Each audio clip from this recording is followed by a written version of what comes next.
Good morning. This is Teri Stanley. I'm so excited to be with you this morning because we are on the verge of having our first eclipse of this new year in 2020.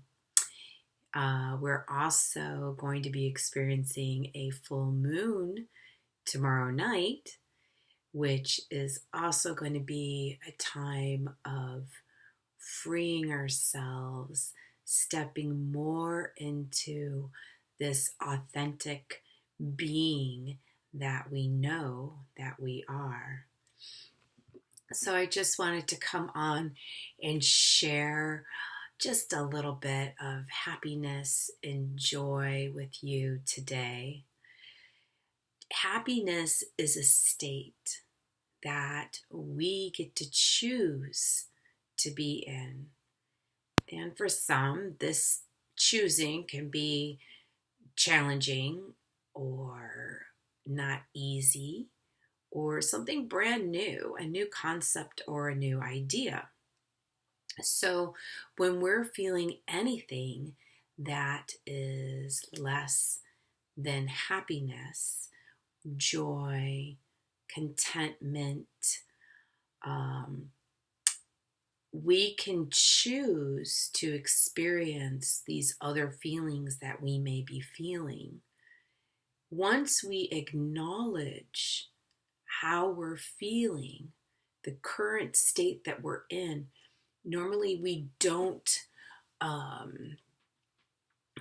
accept the feelings that we have. We normally shove them down, ignore them, put ourselves down even more for how we feel, or we kind of jump on the wave of those negative feelings.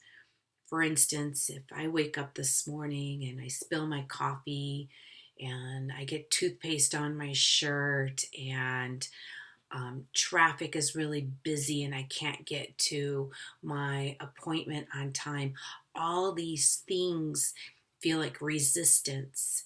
And I could always choose the state of being, oh, this is a crappy day. This day really sucks. I'm having a bad day. Look, all that's happened to me.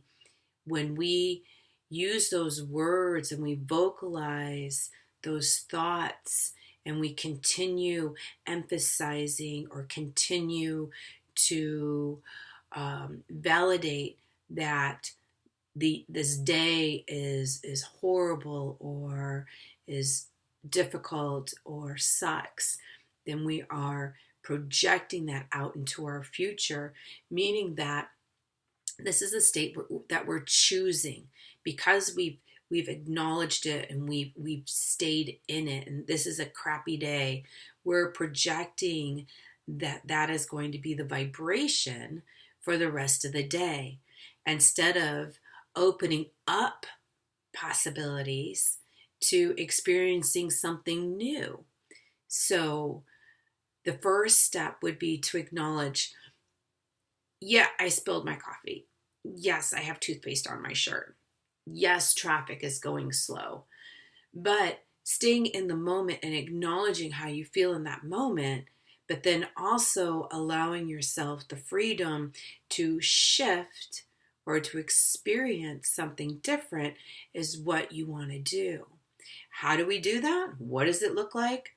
Well, what I like to do is I like to ask questions like, how can it get any better than this?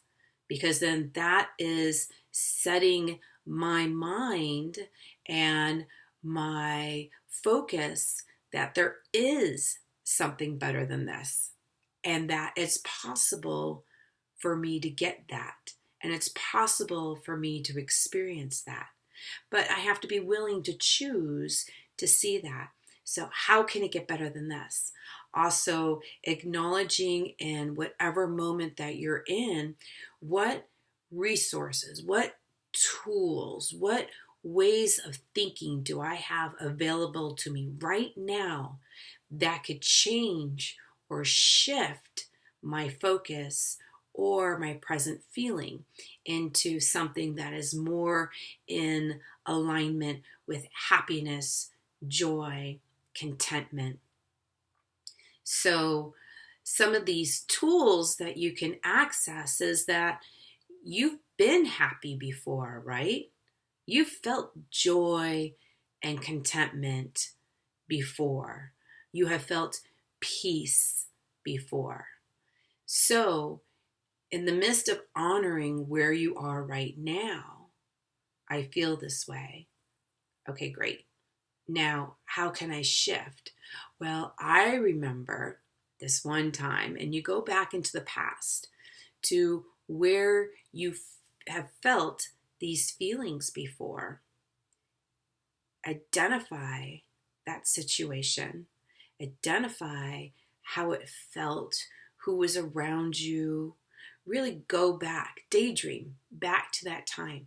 Fill yourself up with that feeling that you're looking to step into right now. Stepping into that state, stepping into right now, whatever feeling it is that you want to feel right now.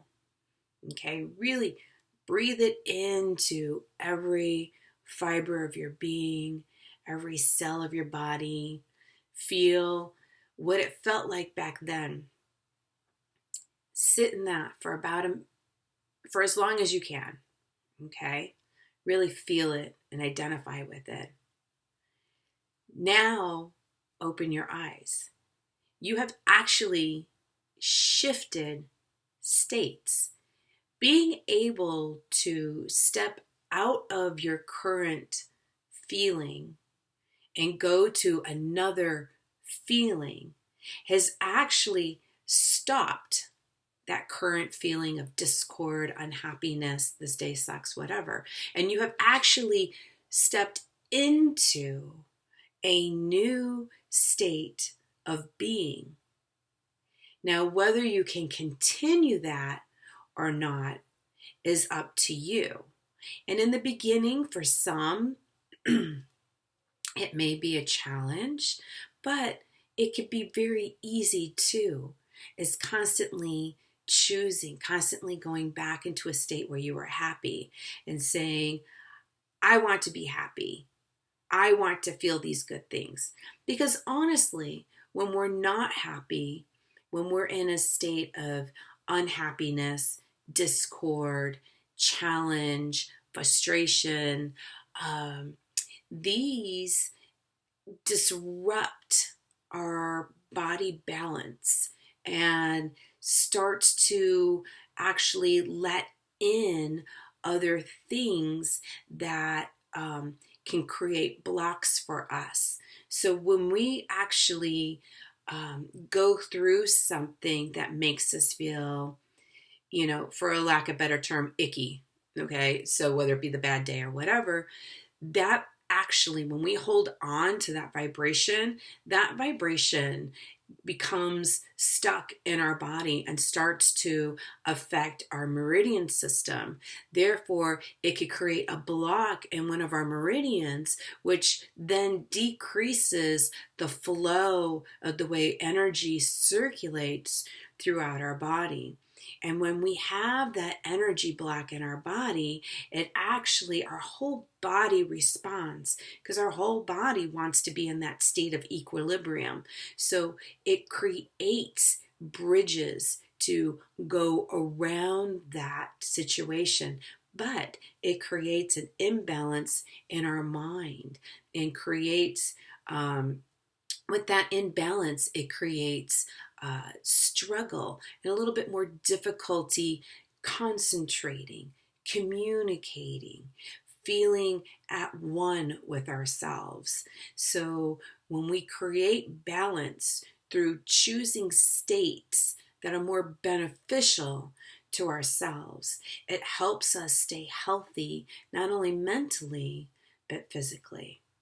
So I hope that this was a good first step, a good introduction on how to step out of one state and into another state hopefully stepping out of a state that you're not congruent with and into a more state that you are congruent with, that brings you benefit, joy, contentment, happiness, so that you can go throughout the rest of your day being the best version of yourself and affecting others in a positive way that sends out this ripple effect. Get it? Awesome. Have a fabulous day.